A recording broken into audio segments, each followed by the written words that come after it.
సాధక ప్రియులకు సాధకోత్తములకు శుభోదయం, శుభాశిష్యులు.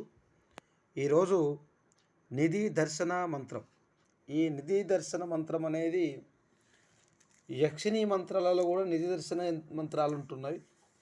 కర్ణపిశాచి మంత్రాలలో కూడా నిధి దర్శన మంత్రాలు ఉంటున్నాయి. వశీకరణ మంత్రాలలో కూడా నిధి దర్శన మంత్రాలు ఉంటున్నాయి. కానీ ఇది చాలా అద్భుతంగా చాలా చాలా సంవత్సరాల నుంచి కూడా మరి మా పూర్వీకులలో మాకు సంబంధించినటువంటి మరి మా తాతలు ఉండేది. వాళ్ళు ఈ నిధి దర్శన మంత్రాన్ని ఉపయోగించి చాలా వరకు సఫలీకృతం అయ్యేవారు. కానీ వాళ్ళు ఎటువంటి ధనాపేక్షత లేకుండా చూసి చెప్పేవారు.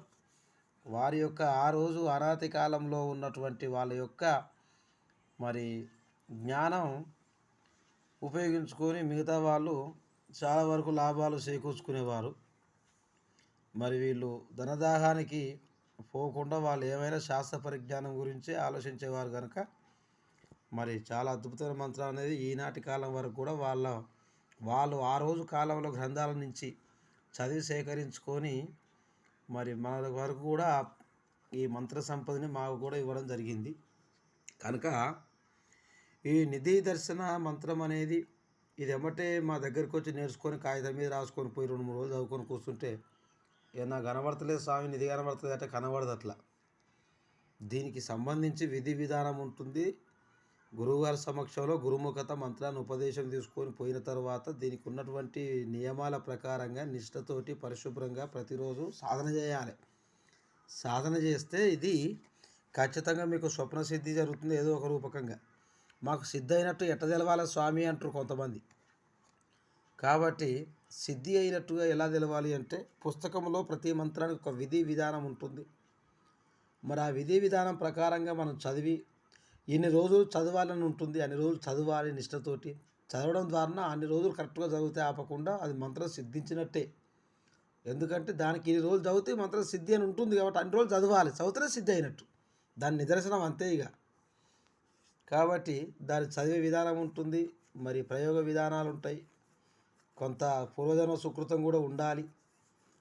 మంత్రాన్ని ఇవ్వడం, ఉపదేశం చేసి ఇవ్వడం మా గురువుగారి యొక్క మరి సుముఖత మా ధర్మము. మంత్రం ఇవ్వడం మా ధర్మం. దాన్ని సాధన చేసి మీరు మరి సిద్ధి పొందడం అనేది మీ యొక్క సాధన విధానం పైన ఆధారపడి ఉంటుంది. కనుక ఒకసారి ఈ మంత్రాన్ని చెప్తాను వినండి. ఈ మంత్రాన్ని మేము ఉపదేశం చేసినందుకు గాను 10,016 రూపాయలు గురు కట్నం తీసుకోవడం జరుగుతుంది. ఈ నిదర్శన మంత్రానికి ఒక యంత్రం ఉంటుంది. ఆ యంత్రాన్ని కూడా మీకు మా సమక్షంలో మేమే ఇవ్వడం జరుగుతుంది. ఓం నమో భగవతి ముఖకమల వాసిని గౌరీ గాంధారి దేవి స్త్రీ పురుష రాజవశీకరి సౌజన్యమోహిని దేవేంద్ర పని త్రిభువన మోహిని సర్వరాజరాజేశ్వరి దేవభ్యో నమః. ఓం హ్రైం శ్రీం క్లీం హ్రీం. ఇది పుస్తక రూపేణ చదివే విధానం. కొంతమంది మూర్ఖులు చెవులు ఉండి విని నాకు చెవులు లేవు అన్నట్టుగా కొంతమంది ఒకరిద్దరు మాత్రమే కామెంట్స్ పెడుతుర్రు. మరి వాళ్ళకు మరి ఈర్ష్యాద్వేషాలు తెలియదు. మరి మంత్రం మీద అవగాహన లేకనో తెలియదు. చెప్పే విధానాల మీద స్పష్టత తనకు వాళ్ళకు లేకనో తెలియదు. ఒకడు పెట్టాడు, ఒక సాధకుడు కాకపోవచ్చు, బహుశా సాధకునికి అటువంటి ఆలోచనలు కామెంట్ పెట్టాడు. ఏమని పెట్టాడంటే, స్వామి మీరు మంత్రాన్ని సరిగ్గా చూపించట్లేదు, మంత్రాన్ని మీరు చదవట్లేదు, చదివితే మాలాంటి వాళ్ళు నేర్చుకుంటారని చదవట్లేదు అని పెట్టాడు. మూర్ఖుడు, క్రూరమైన మూర్ఖుడు. మేము ప్రతి మంత్రాన్ని చదువుతున్నాము, స్పష్టంగా చెప్తున్నాము. కనుకనే వందలాది మంది మా దగ్గరికి వచ్చి ఉపదేశాలు తీసుకొని పోయి కఠోర సాధన చేస్తున్నారు. ఇప్పటిదాకా కూడా కఠోర సాధన చేస్తున్నారు చాలామంది. మీరు కూడా సాధన చేసుకోవాలి. ఇంతకుముందు చదివిన విధానం, పుస్తక రూపేణ చూపించే విధానం, ప్రయోగ విధానంలో చదివే విధానం ఉంటుంది.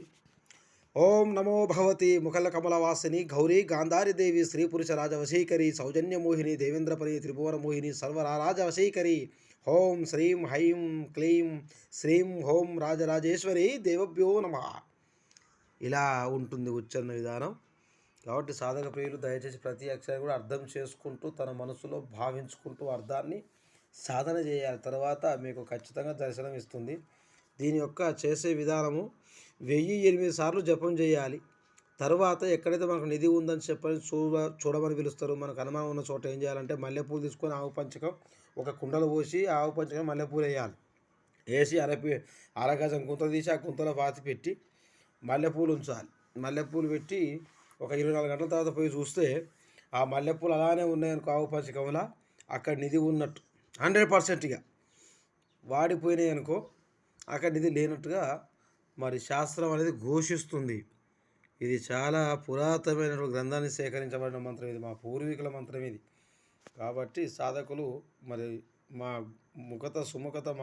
మా సమక్షంలో ఉపదేశం తీసుకొని సాధన చేసి మరి దీన్ని సాధిస్తారని కూడా ఆశిస్తూ హరి ఓం నమ శివాయ.